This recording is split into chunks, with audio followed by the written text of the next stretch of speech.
आता आपल्या आवडत्या मालिकेचे संपूर्ण भाग मालिका प्रसारित झाल्यानंतर लगेचच पाहू शकता फक्त सन नेक्स्ट वर. भारतातील प्रेक्षकांसाठी मोफत सेवा. ते बघ मामा पण आला. मामा मामा बरं झालं तू आलास. अरे ही गुड न्यूज मला सगळ्यात आधी तुला आणि आईला सांगायची होती, पण काही लोकांना लपून ऐकण्याची सवय असते ना. काय झालंय ते तरी सांग. म्हणजे त्या देवांशनं खरं काय ते कळलं का? नाही मामा, अजून नाही कळलं, पण खोटं जास्त काय टिकून राहत नाही ना, कधी ना कधी कळेलच. नाही मामा, मला तुला वेगळीच गुड न्यूज सांगायची. मला एका मोठ्या कंपनीमध्ये अकाउंट मॅनेजरची नोकरी मिळाली आहे. म्हणजे तू आज त्या इंटरव्ह्यूला गेली होतीस? तीच नोकरी. काय सांगतेस काय? सई सई, तुझं खूप खूप अभिनंदन. मला खूप आनंद झालाय. पांडुरंगा पांडुरंगा, तुझे लाख लाख आभार आहेत. माझ्या सईच्या पाठीशी उभा राहिलास. सई मामा आशीर्वाद दे. अशीच खूप मोठी हो, खूप नाव कमव. आज तुझे कष्ट आणि तुझी मेहनत त्याचं फळ तुला मिळालं. बघितलं, भाचीला एक नोकरी काय मिळाली आहे, ती जणू काही त्या कंपनीची मालकीण झाली. इतके खुश होत आहेत सतत त्या भाचीचं कौतुक. मला त्यांना कंटाळा येतो ती कौतुक ऐकायचा. आणि अशी मेली मिळून मिळून किती हजाराची नोकरी मिळाली असणार आहे हिला? फार फार तर 15 किंवा 20.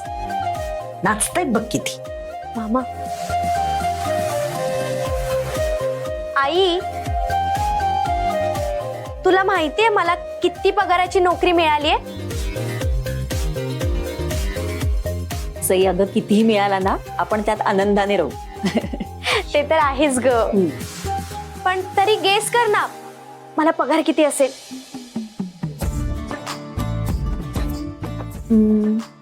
20,000.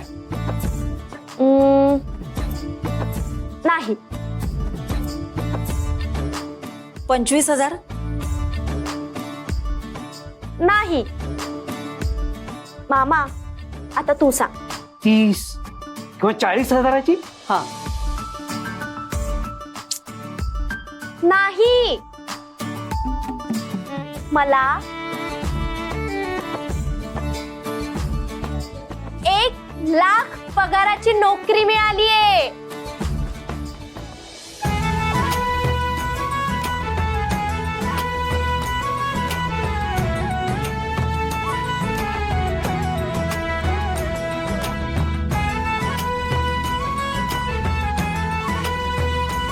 खरं सांगतेस सई तू? हो.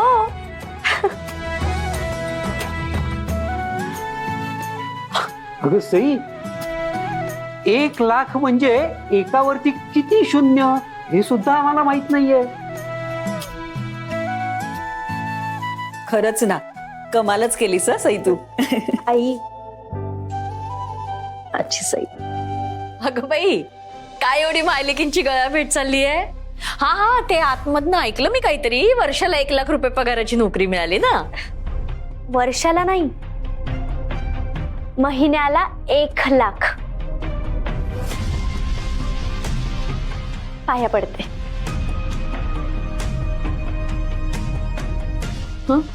तिच्या पाठीत उसण भरली म्हणून नाही वाकलेली ती. तिला नमस्कार करती, तर आशीर्वाद दे.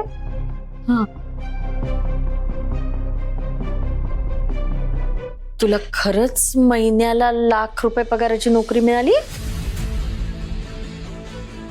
नाही गमव. ही ना सई काही फेकते आणि तुम्ही सगळे ऐकता. आज मला एक गोष्ट कळली. नुसतं शिकून अक्कल येत नसते. म्हणजे अगं फसवलंय कोणीतरी तुला आणि तू फसलीस. अगं सई, अशी कुठली कंपनी आहे जी तुला 1,00,000 रुपये पगाराची नोकरी देईल? हा, आत्या अगं हल्ली असे खूप स्कॅम होतात. जास्त पगाराचं आमिष दाखवून असं फसवतात लोकांना. तू ना एकदा नीट चौकशी करून घ्या आधी. 1,00,000 पगाराची नोकरी म्हणे. अंजली, मला पण आज एक गोष्ट कळाली. हे असं नुसता नट्टापट्टा करून ना सगळ्यांना छान दिसतायत, पण माणसाला जर अक्कल नसेल ना, की त्याने तोंड उघडलं रे उघडलं की त्याची माती होते. म्हणजे नक्की काय म्हणायचंय तुला? म्हणजे मला हेच म्हणायचंय की मी कुठल्या कंपनीसाठी इंटरव्ह्यूला गेले होते, कुठल्या पोस्टसाठी गेले होते हे तुला काहीच माहिती नाहीये ना. मग कशाला स्वतःची अक्कल पाझळतेस?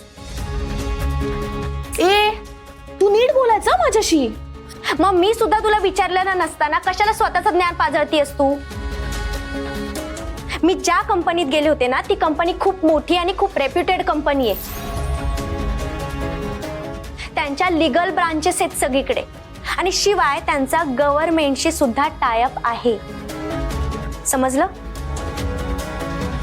जाऊ दे ग सई,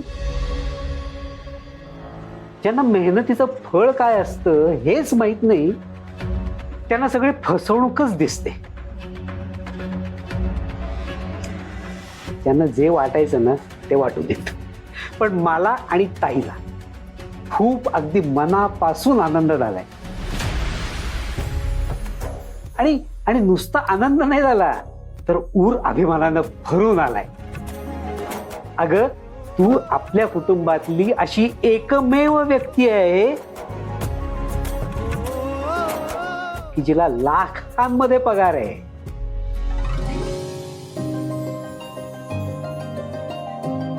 आणि सई, ही तर फक्त सुरुवात आहे.